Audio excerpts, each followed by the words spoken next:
آئیے اس سے قبل کہ میں کمپٹیشن میں حصہ لینے والے کسی بچے کو نعت پاک کے لیے آواز دوں، جیسا کہ مجھے حکم ہوا ہے کہ میں حضرت مولانا عبدالخالق صاحب کے حضور دستک دوں، میں بہت ہی ادب و احترام کے ساتھ نائب محترم چراغ محمدیہ مدرسہ جو مہمان خصوصی ہیں آج کے ہمارے اس پروگرام کے، میں بہت ہی ادب و احترام کے ساتھ ان سے گزارش کر رہا ہوں کہ وہ تشریف لائیں اور معذرت کے ساتھ صرف 3 منٹ کے اندر اپنی بات رکھیں۔ بسم اللہ الرحمن الرحیم۔ بلا کسی تمہید کے چند باتیں آپ حضرات کے سامنے پیش کرنی ہیں۔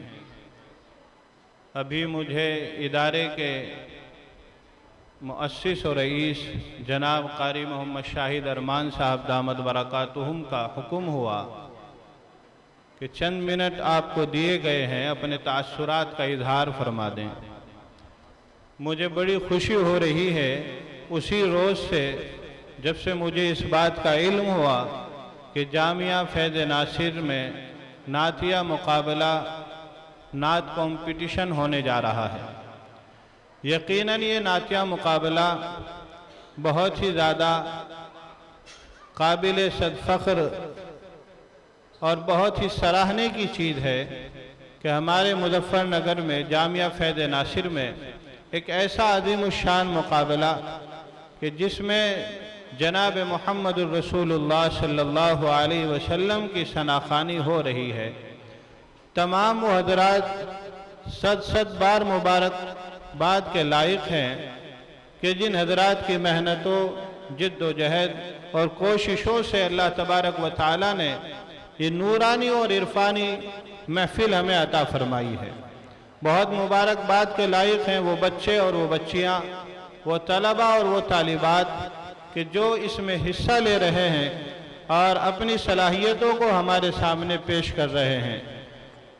پروگرام میں تشریف فرما جناب حضرت مولانا سفیر احمد صاحب دامت برکاتہم اور دیگر نظما حضرات، ہمارے حکم صاحبان جن کے نام سے میں اچھی طرح واقف نہیں ہوں، لیکن بہرحال وہ اس نعتیہ مقابلے میں حکم کی حیثیت سے تشریف رکھتے ہیں اور ناظم مجلس وہ بھی بخوبی اپنے فرائض انجام دے رہے ہیں۔ وہ تمام ساتھی بہت ہی زیادہ مبارکبادی کے لائق ہیں۔ اسی عنوان پر 1-2 باتیں آپ حضرات کی خدمت میں رکھ دینا چاہتا ہوں۔ حضرت حسان بن ثابت رضی اللہ تعالی عنہ نے جناب محمد الرسول اللہ صلی اللہ علیہ وسلم کی شان میں چند اشعار پڑھے تھے جو واقعی آپ کی عکاسی کر رہے تھے۔ وَأَحْسَنُ مِنْكَ لَمْ تَرَ قَطُّ عَيْنِي وَأَجْمَلُ مِنْكَ لَمْ تَلِدِ النِّسَاءُ خُلِقْتَ مُبَرَّأً مِنْ كُلِّ عَيْبٍ كَأَنَّكَ قَدْ خُلِقْتَ كَمَا تَشَاءُ۔ اللہ تبارک و تعالی نے جناب محمد الرسول اللہ صلی اللہ علیہ وسلم کو ایک خاص خصوصیت کے ساتھ اس دنیا میں مبعوث فرمایا۔ زیادہ تفصیل میں نہ جاتے ہوئے اللہ تبارک و تعالی اور جناب محمد الرسول اللہ صلی اللہ علیہ وسلم کا ایک ایسا گہرا رشتہ جو میں آپ کو آقا مدنی جناب محمد الرسول اللہ صلی اللہ علیہ وسلم کے نام کے توسل سے بتانا چاہتا ہوں۔ اللہ کے نام میں بھی 4 حروف اور جناب محمد الرسول اللہ صلی اللہ علیہ وسلم کے نام میں بھی 4 حروف۔ اللہ کے نام میں بھی کوئی نقطہ نہیں اور جناب محمد الرسول اللہ صلی اللہ علیہ وسلم کے نام میں بھی کوئی نقطہ نہیں۔ اللہ یہ پیغام دینا چاہتے ہیں کہ جس طرح سے میں اپنی ذات اور صفات میں نقائص اور عیوب سے پاک ہوں، اسی طرح سے میرا نبی اور میرا لاڈلا محمد بھی اپنی نیابت اور رسالت میں ہر عیب اور نقص سے پاک ہے۔ پھر اللہ تبارک و تعالی نے اپنا کلمہ بنایا لا الہ الا اللہ، تو اس میں بھی اپنے حبیب کا ذکر ساتھ ساتھ کیا محمد الرسول اللہ۔ اور بڑی شان کی بات ہے کہ لا الہ الا اللہ میں بھی 12 حروف اور محمد الرسول اللہ صلی اللہ علیہ وسلم میں بھی 12 حروف۔ آپ صلی اللہ علیہ وسلم کی نام کی اظہریت دیکھیے کہ جب آپ کے نام کی اظہریت آپ کے خلافہ پر پڑی تو آپ کا نام محمد 4 حروف سے بنتا ہے، تو آپ کے 4 خلافہ ابو بکر الصدیق، عمر ابن الخطاب، عثمان ابن عفان، علی ابن ابی طالب۔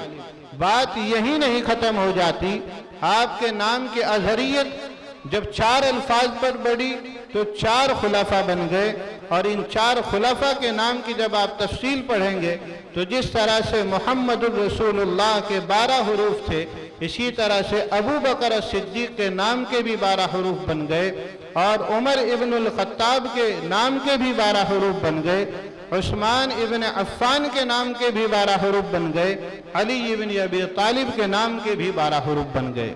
اور بات یہی ختم نہیں ہو جاتی میرے ساتھیوں، اللہ نے اپنے نبی سے جس طرح صحابہ کا رشتہ جوڑا کہ نام کی اظہریت دیکھ کر ان کو جناب محمد الرسول اللہ صلی اللہ علیہ وسلم کا خلیفہ بنا دیا، اسی طرح اللہ نے قرآن کریم میں ارشاد فرمایا لَقَدْ خَلَقْنَا الْإِنسَانَ فِي أَحْسَنِ تَقْوِيمٍ۔ ساری کائنات کے جتنے بھی کمالات ہو سکتے تھے، ساری کائنات کے کمالات اللہ تعالیٰ نے حضرت انسان میں پیدا فرما دیے۔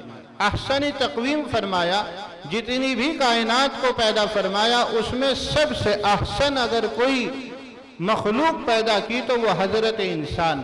پھر حضرت انسان کے سارے کمالات، ساری خوبیاں اللہ تعالیٰ نے 1,24,000 انبیاء میں سمو دیے، یعنی پیکران نبوت میں کائنات کا خلاصہ بھی آ گیا، اور حضرات انسان کا خلاصہ 1,24,000 انبیاء میں سمو دیا۔ اور بات یہی نہیں ختم ہو جاتی، 1,24,000 کے تمام فضائل اور مناقب کو نچوڑ کر 1,24,000 انبیاء میں سے 314 رسولوں میں سمو دیے۔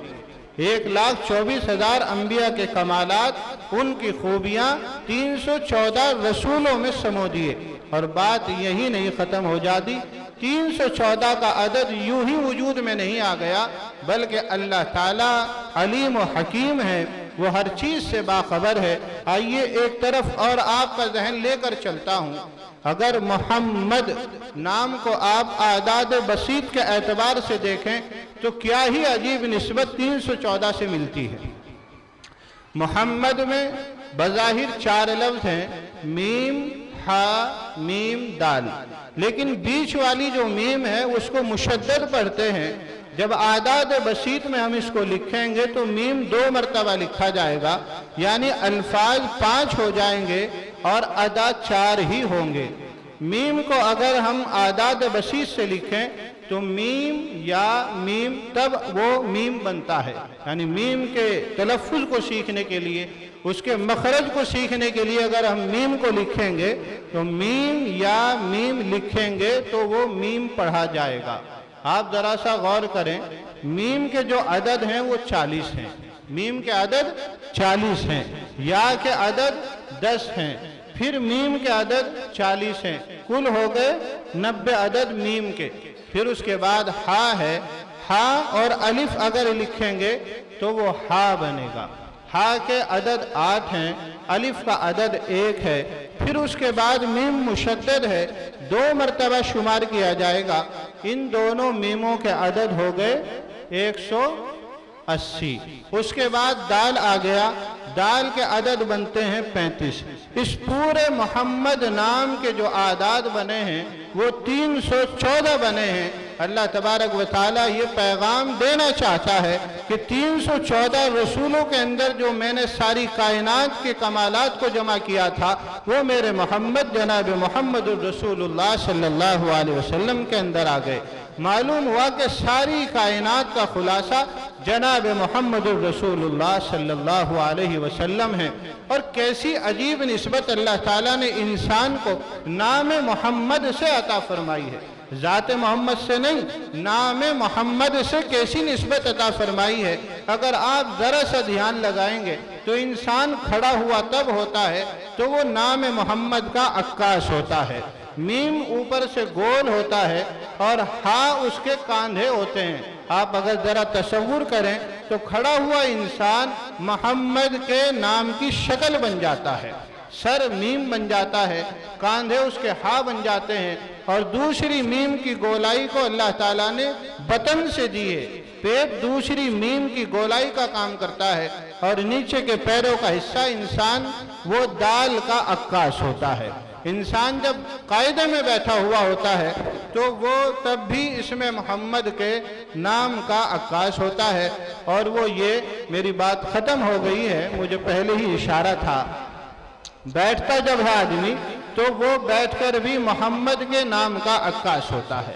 جب لیٹا ہوا ہوتا ہے جو سنت طریقہ ہے، اگر آپ لیٹ کر فوٹو بنا لیں کسی آدمی کا تو ہو بہو وہ لگتا ہے کہ واقعتاً یہ محمد کا نام لکھا ہوا ہے۔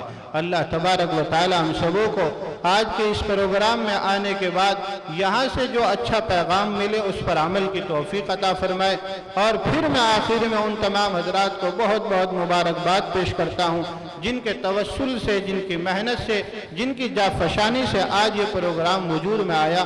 اللہ تبارک و تعالی ان کی قربانیوں کو بے حد قبول فرمائے اور ان کی محنتوں کو اپنی بارگاہ میں قبول فرمائے۔ وآخر دعوانا ان الحمدللہ رب العالمین۔